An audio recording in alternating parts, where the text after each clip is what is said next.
하나님의 크신 사랑과 은혜가 하나님께 사랑 영락교회와 성도님들 가운데 함께하기를 소망합니다. 지인 에드워드가 쓴 예수 전도자에서 출판된 세왕 이야기라는 책이 있습니다. 아마도 성도님들 가운데 이 책을 읽어보신 분들이 계실 겁니다. 그 책에는 이러한 이야기가 나옵니다. 그러니까 우리의 마음을 빗대서 말하고 있습니다. 우리의 마음 가운데 세 왕이 있다는 겁니다. 우리 마음에 세 명의 왕이 있는데 첫 번째 왕은 바로 사울 왕입니다. 그리고 한 명의 왕은 압살롬이고 그리고 다른 한 명의 왕은 다윗이라는 왕이 우리 마음속에 있다라고 저자는 말하고 있습니다. 우리 마음 가운데 사울이라는 왕이 있는데 그 사울이라는 왕은 나에게 도전하는 사람들에게 끊임없이 창을 던지는 왕입니다. 작게는 아이로부터 크게는 어른, 집단으로는 사회로까지 사울왕과 같이 높은 자리에 앉아서 나에게 도전하는 낮은 자리에 있는 다윗과 같은 인물에게 창을 던지는 겁니다. 오늘 본문은 다윗이 블레셋 장군의 그 골리앗을 죽이고 돌아온 이후에 승승장구하고 있을 때의 이야기입니다. 오늘 말씀에 앞서서 사울왕은 사무엘상 15장 말씀에 보면 아말렉을 온전히 멸하라는 하나님의 명령에 순종하지 않습니다. 그래서 사무엘 가운데 이러한 음성을 듣습니다. 순종이 제사보다 낫고 듣는 것이 순양의 기름보다 나은데 당신이 하나님의 명령을 순종하지 않았으므로 하나님께서 당신을 버려서 더 이상 왕이 되지 못하게 하셨다라고 사무엘을 통해서 하나님께서 말씀하십니다. 하나님께서는 다윗을 기름 부어서 왕으로 택하셨습니다. 사울왕은 자신이 버림받았다는 사실을 알았습니다. 그런데 다윗을 택하셨다는 사실은 알지 못하였습니다. 그런데 결정적으로 이제 다윗이 골리앗을 쓰러뜨리고 돌아왔을 때 그때부터 이제 사울왕이 다윗을 조금씩 주목해서 보기 시작합니다. 근데 결정적인 사건이 있죠. 사무엘상 18장 6절에 보면 골리앗을 이기고 블레셋을 이기고 돌아오는 그 사울과 다윗 왕이 있는데 그 앞에서 여인들이 소고를 치면서 춤을 추면서 뭐라고 합니까? 사울이 죽인 자는 천천히요, 다윗이 죽인 자는 뭐라고 합니까? 만만히로다 라고 이야기합니다. 이 소리를 들은 사울왕이 어떻게 했습니까? 속이 안 좋죠. 이 다윗을 주목하기 시작하는 겁니다. 그리고 이제 점점 상황은 어려워집니다. 그의 사랑하는 딸, 그렇죠. 그의 사랑하는 딸, 눈에 넣어도 아프지 않은 딸이 자기가 점점 어려워하는 다윗을 사랑하고 결혼합니다. 그리고 그를 또 죽이기 위해서 요구했던 블레셋 사람들의 표피를 다윗이 훌륭하게 해내서 가져옵니다. 사무엘상 18장 29절을 보면 사울과 이제 다윗의 관계가 돌이킬 수 없게 되었던 것을 이렇게 표현합니다. 사울이 다윗을 두려워하여 평생에 다윗의 대적이 됐다라는 겁니다. 어떻습니까? 사실 우리는 이미 여기 계신 성도님들도 거의 다 이 사울왕의 심정을 이해할 수 있을 겁니다. 오늘 사울왕의 심정이 내가 사울왕이라면 오늘 나의 심정은 어떠하겠습니까? 하나님께서는 나를 버리셨습니다. 그 음성을 들었습니다. 얼마나 괴롭겠습니까? 근데 저 다윗을 하나님이 사랑하시는 것 같습니다. 누가 봐도 왕감이죠. 백성도 다윗을 좋아합니다. 심지어 내가 사랑하는 딸, 내 편이어야 될 미갈까지 다윗의 편입니다. 다윗은 능력도 있습니다. 나의 자를 위협합니다. 오늘 그래서 사울왕은 그 마음속에 아가서 8장 6절에 말씀하는 것처럼 질투가 일어나는 그 불을 끄지 못합니다. 그래서 어떻게 합니까? 사울은 다윗에게 창을 던지는 자가 됩니다. 우리의 마음에도 이런 사울왕이 있습니다. 내 안에도 있고 성도님들 안에도 있고 우리가 사회에서도 가정에서도 학교에서도 만나게 됩니다. 집에서도 그렇죠. 우리 첫째 아이가 있는데 둘째 아이가 태어나면 집에서 아이가 둘이면 어떻게 됩니까? 이제 첫째 아이는 둘째 아이를 향해서 창을 던지기 시작을 하죠. 말과 행동을 통해서 때로 이렇게 몰래 꼬집기도 하고 막 괴롭히기도 하면서 창을 던집니다. 이것은 부모와 자식과의 관계에서도 마찬가지입니다. 내가 내 삶의 전부였던 아들이, 내 편이었던 아들이 알지도 못하는 한 여인을 데려와서 나보다 더 사랑하면 견딜 수 있습니까? 견디기 힘듭니다. 그렇죠. 내 안에 있는 사울왕이 꿈틀댑니다. 창을 던지라고 합니다. 창을 던지죠. 내 아들이 사랑하는 그 여인을 향해서 말로, 행동으로 창을 던집니다. 평생 동안. 그 창을 내가 맞았었는데 또 던집니다. 제가 얼마 전에 되게 기억에 남는 광고 한 편을 본 적이 있습니다. 한 중년에서 노년을 넘어가는 남자가 딸이 약속했죠. 아빠랑 평생을 살겠습니다. 말도 안 되는 약속이죠. 그 약속을 하고 어떻게 합니까? 한 남자를 데려와서 살겠다고 합니다. 다 보셨죠? 어떻게 합니까? 물이라도 뿌려야 됩니다. 물이라도 뿌리면서 그렇게라도 창을 던져야 살 수 있는 게 우리 안에 사울왕의 모습입니다. 이건 학교에서도 마찬가지일 것이고 사회에서도 마찬가지고 심지어 교회에서도 마찬가지입니다. 학교에서 나의 등수를 위협하는 사람에게 창을 던져야 되고 사회에서도 나의 자리를 위협하는 사람에게, 가정에서도 나의 자리를 위협하는 사람에게, 교회에서도 감히 나의 자리를 넘보지 못하도록 창을 던져야 하는 것이 우리 안에 사울왕의 모습입니다. 오늘 사울왕은 창을 던지는 사람으로 있습니다. 그리고 그 창은 다윗에게 던져졌습니다. 그런데 오늘 다윗은 그 창을 피했습니다.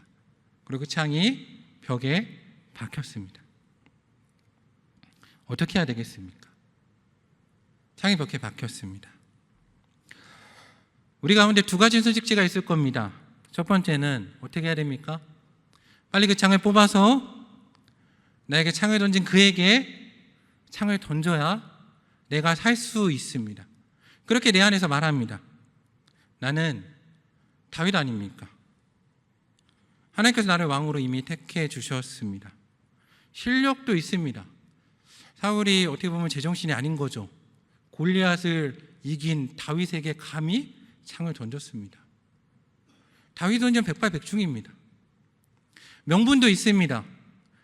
사울왕이 먼저 나에게 창을 던졌고 이건 정당방위입니다. 그리고 사람들도 나를 좋아합니다.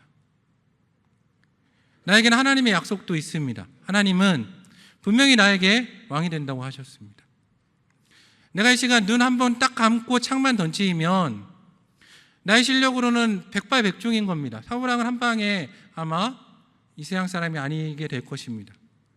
그리고 나는 하나님의 약속을 따라서 사울왕의 뒤를 이어서 왕이 되겠죠. 다윗은 하나님도 있었습니다. 실력도 있었죠. 그리고 심지어 명분도 있었습니다. 그런 다윗은 어떻게 합니까? 그렇게 하지 않습니다. 오늘 성경이 이렇게 말하죠. 다윗은 창을 던지는 걸 피하고 그 밤에 도망하였다라고 말을 합니다. 왜 그렇게 하였겠습니까?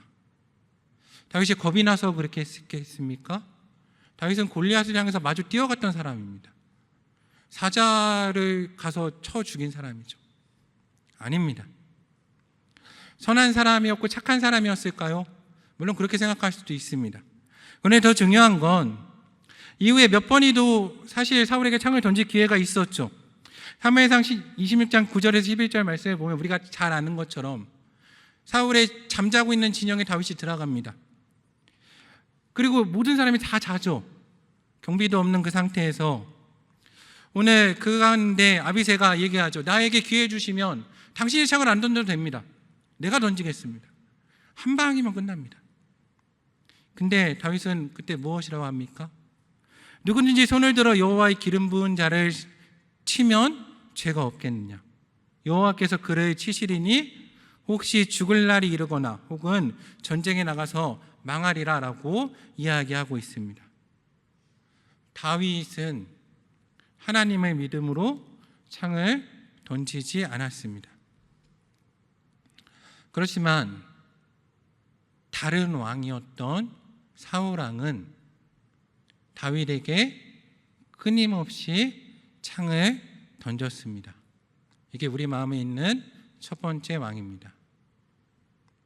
우리 마음엔 두 번째 왕이 있습니다. 그 왕은 누구입니까?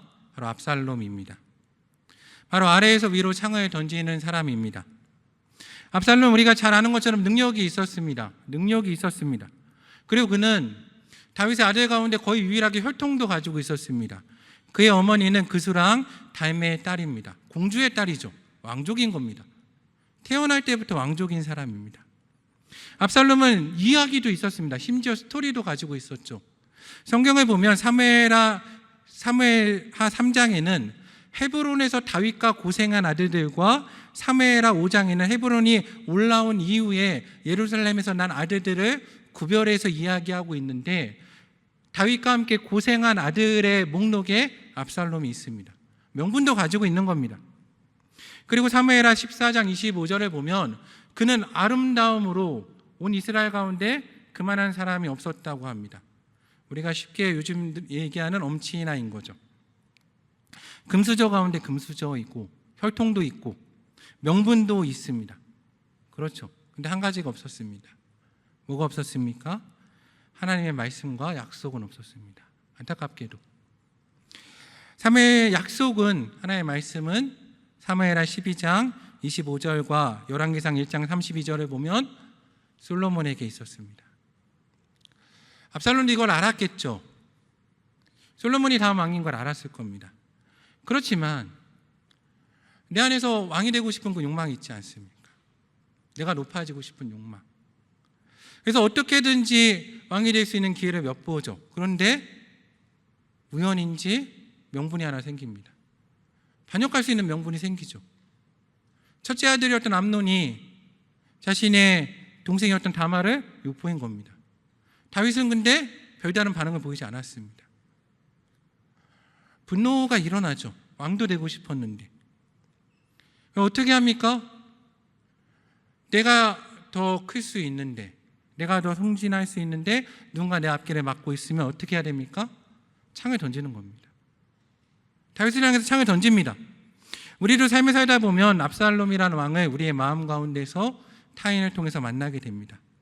내가 실력도 더 좋은데 내 위에 있는 사람이 나보다 더 못해 보일 때 우리는 어떻게 합니까? 그에게 창을 던집니다. 혹은 반대의 경우도 있죠. 내가 다윗인데 내 밑에 내 사랑했던 사람이 나에게 반대로 창을 던지는 경우도 있습니다. 내 아들일 수도 있고 딸일 수도 있고 사랑하는 직장 동료일 수도 있고 교회에서 같이 신앙생활하는 형제 자매일 수도 있습니다. 오늘 만약에 내가 내 삶에서 압살롬처럼 나에게 창을 던지는 사람을 만난다면 나는 어떻게 하겠습니까? 나는 다윗입니다. 나는 골리앗도 이겼습니다. 심지어 사울왕도 이겼습니다. 나에게는 예루살렘 성도 있습니다. 충실한 부하들도 있죠. 심지어 하나님도 나의 편입니다. 나는 이야기, 실력, 경험, 땅, 군대, 사람들, 명분 다 가지고 있습니다. 압살롬이 도전한 겁니다. 정말로 쉽게 얘기해서 내가 손가락 하나만 움직이면 압살롬을 이 땅에서 사라지게 할 수 있습니다. 그런데 오늘 다윗은 어떻게 합니까? 아마 여기 계신 성도님들도 마음 가운데 이 압살롬이라는 또 왕이 있을 겁니다. 그리고 그걸 만난 다윗이라는 왕이 있을 수도 있습니다. 내 손에 창이 있습니다. 근데 그때 또 하나의 왕을 만나게 되죠. 누굽니까? 첫 번째 만났던 사울왕입니다. 내가 창을 던지면 내가 또 사울이 되는 겁니다. 근데 그 사울왕은 나에게 말하죠. 아니, 너는 다르다. 너는 내가 아니다. 넌 다윗이니까 던져도 돼. 넌 다윗이니까 던져도 돼. 라고 말합니다. 그런데 다윗은 어떻게 합니까? 또 일어나 도망갑니다. 다윗은 왜 도망갔겠습니까? 그게 실력이 없어서겠습니까? 두려워서였겠습니까? 아닙니다. 사무엘하 15장 25절을 보면 그는 이렇게 말합니다. 그가 이와 같이 말하기를 내가 너를 기뻐하지 아니하신다 하시면 종이 여기 있사오니 선히 여기시는 대로 내게 행하시옵소서. 자신의 처분을 하나님께 맡깁니다. 하나님을 믿은 거죠. 우리 마음 가운데 세 번째 왕이 있습니다. 위로도 창을 던지지 않고 아래로도 창을 던지지 않고 누가 나에게 창을 던지면 도망가는 왕이 있습니다. 누굽니까? 바로 다윗 왕입니다. 오늘 우리 성도님들 마음 가운데는 어떠한 왕이 계십니까? 오늘 나에게 도전하는 자에게, 아래에 있는 사람에게 창을 던지는 사울 왕이 계십니까?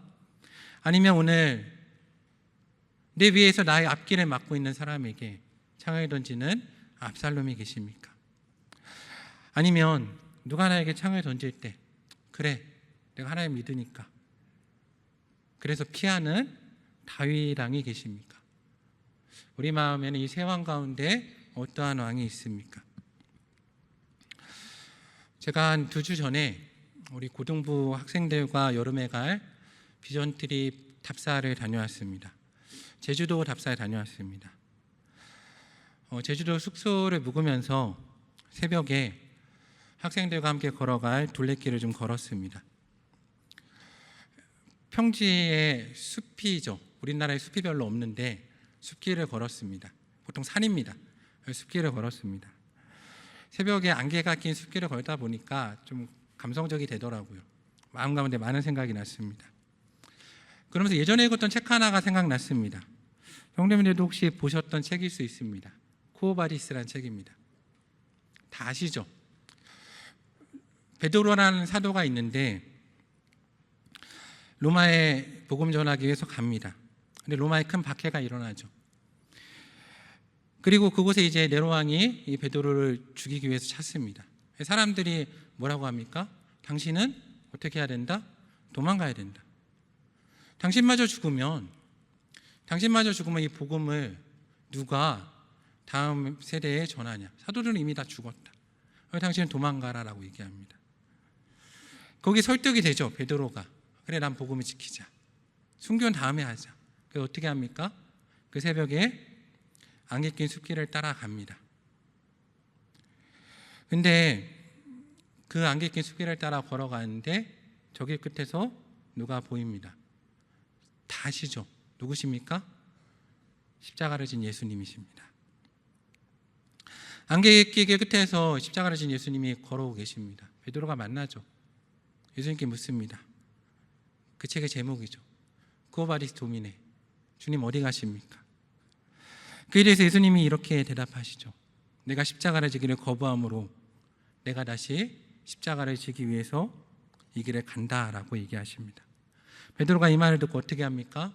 바로 로마로 가서 십자가에 거꾸로 못 박아 죽습니다. 제가 제주도 비전 트립 답사를 가서 그 새벽길을 걸으면서 오늘 설교할 말씀을 묵상하면서 또 우리 아이들에게 전할 말씀을 묵상할 때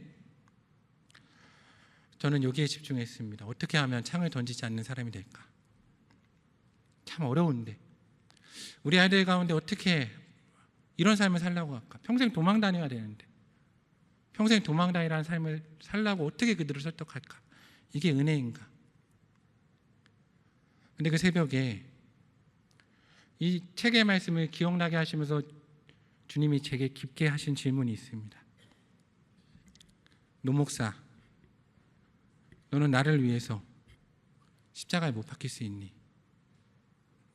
너는 사울 왕이 아니라 압살롬이 아니라 다윗 왕이 아니라 너에게 창을 던지는 사람들에게 피하지 말고 도망가지 말고 창에 찔리는 그 자리에 설 수 있니? 라고 물어보셨습니다. 창을 던지지 않는 삶을 사는 것과 그것도 쉬운 일이 아니죠. 그런데 창을 맞는 자리에 선다는 건 완전히 차원이 다른 얘기입니다. 이건 나를 온전히 창에 찔리라고 내어주는 거죠. 우리 다음 세대 아이들 가운데 이걸 설득할 수 있겠습니까? 성도님들 그런 삶 사실 수 있습니까? 이걸 은혜라고 얘기할 수 있겠습니까? 우리가? 그런데 새벽에 주님이 저에게 주신 말씀이 이것이었습니다. 나는 너를 내 아들로 삼기 위해,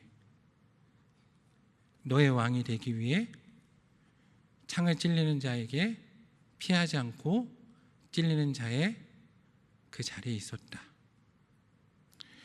창을 던지는 자에게 창을 뽑아서 다시 던지시지도 않으시고 피하시지도 않으시며 도망가지도 않으시며 그 자리에서 창을 받으시는 왕, 그분은 바로 예수 그리스도이십니다.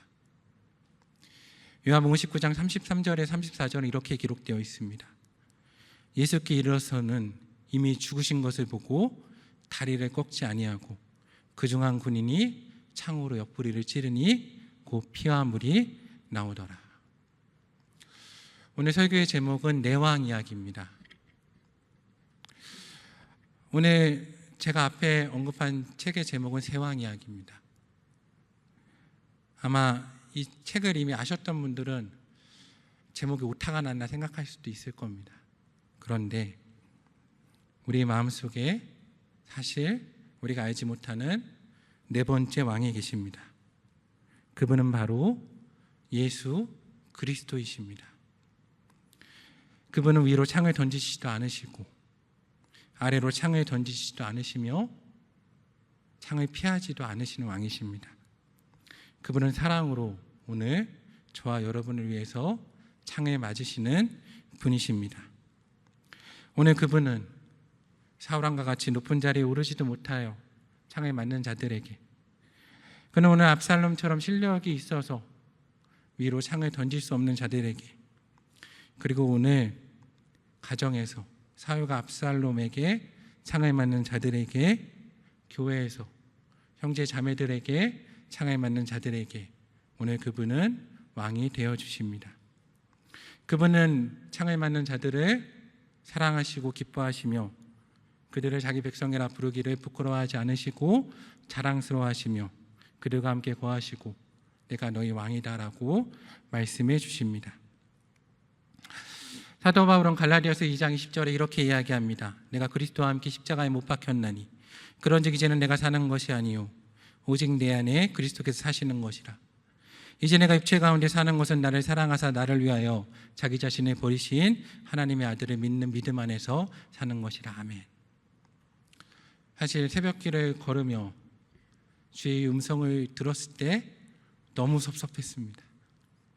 아니 주님, 내 상황 아시면서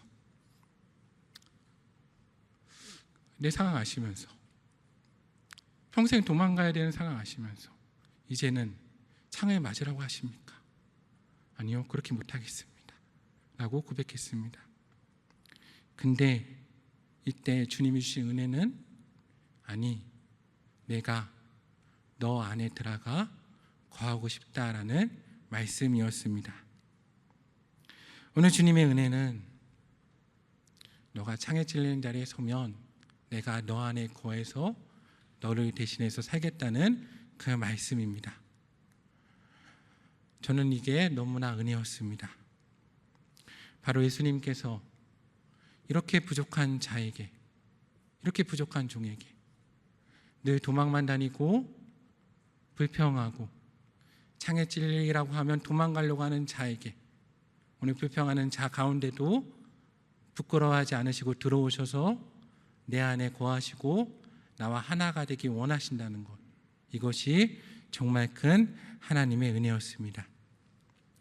오늘 예수님께서 이렇게 부족한 우리 가운데 들어와서 함께 거하기를 원하십니다. 오늘 하나님께서는 가정에서, 교회에서, 학교에서, 사회에서 창을 던지는 자가 아니라, 창을 피하는 자가 아니라 예수님과 같이 창을 맞는 자들과 함께 거하시기를 원하십니다.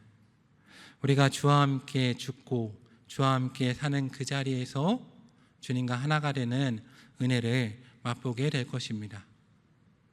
제가 최근에 개인적인 일로 병원에 갈 일이 있었습니다. 병원에 가니까 참 아이들이 많더라고요. 그 아이들을 보면 생각했습니다. 저 아이들의 부모님들은 그 생각을 하시겠다.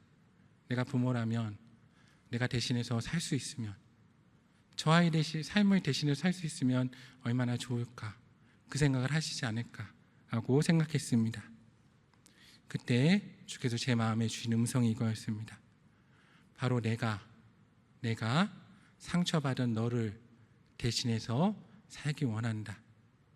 그러므로 더 이상 도망가지 말고 나를 믿고 창에 찔리는 그 자리에 서라. 그러면 너가 십자가에 나와 함께 죽으면 내가 너와 함께 서서 너를 대신해서 창을 맞고 너를 대신해서 삶을 살아주겠다라고 주께서 말씀하셨습니다.